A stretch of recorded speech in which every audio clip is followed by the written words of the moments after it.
What's up, guys? Today this video is going to be more for photographers starting out, photographers that are maybe amateurs that just love going out and shooting, but they're struggling to find the time to do that, or maybe they're frustrated with their lack of improvement or what they're perceiving as one.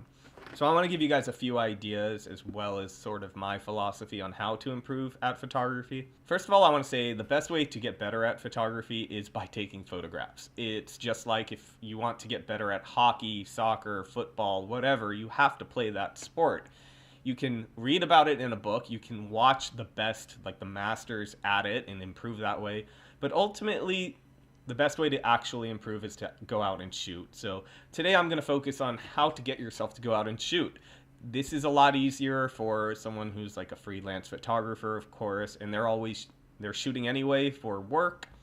I shoot a lot for work, but I still go out and I try to do at least one dedicated day of shooting per week.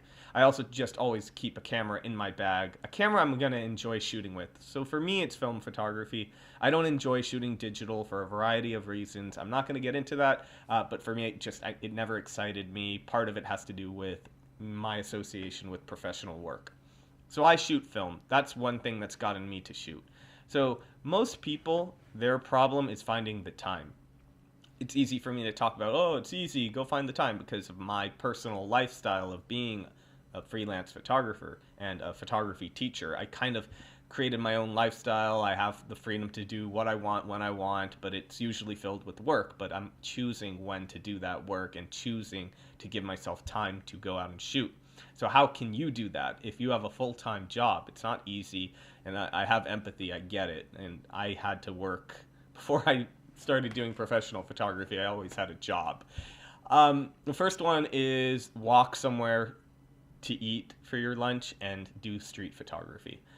Go out, take a walk, and maybe pick a new destination every time. You can choose if you have a walkable restaurant or restaurants, choose a different one every time, walk to it, photograph things on the way, photograph things on the way back. Really push yourself to think about maybe you could do the same walk multiple times and ask yourself, how can I improve?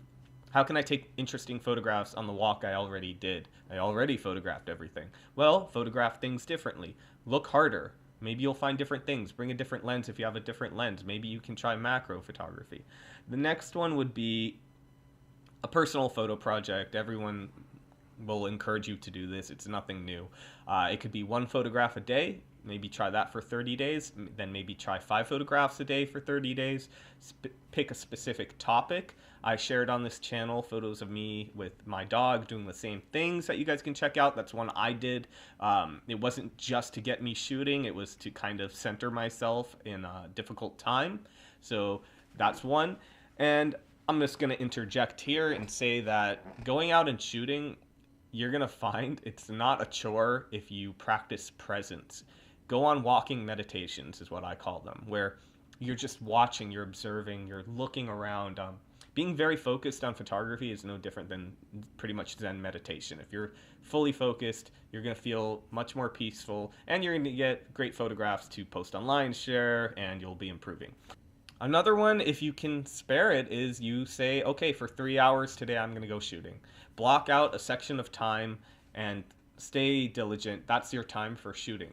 If you have Saturday and Sundays off, or if you have weekends off, but you spend Sundays with your partner if you have one, or your family, then maybe you can take a couple of hours on Saturday to go out and shoot. And don't think of this, again, as a chore. Think of it as your mental health break, right? I think if you have a family, you have a partner, they'll appreciate you going out, doing your thing, getting it out of your system, kind of centering yourself.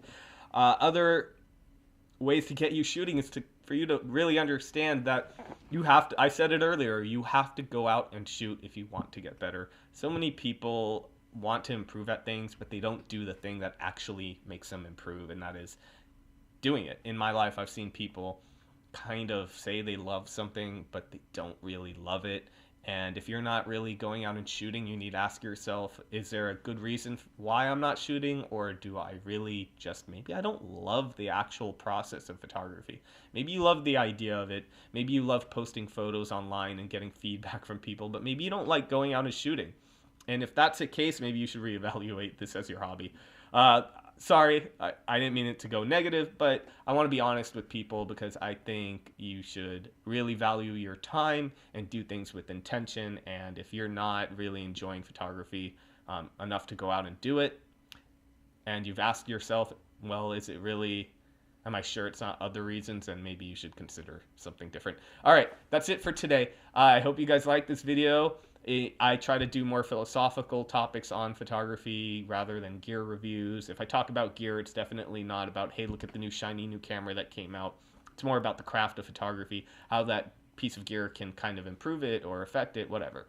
So if you're enjoying this content, please like and subscribe. It keeps me going because obviously it's a small channel. It's not monetized. I don't make money. And honestly, your feedback kind of keeps me going. So I appreciate your comments. I'll see you guys in the next video.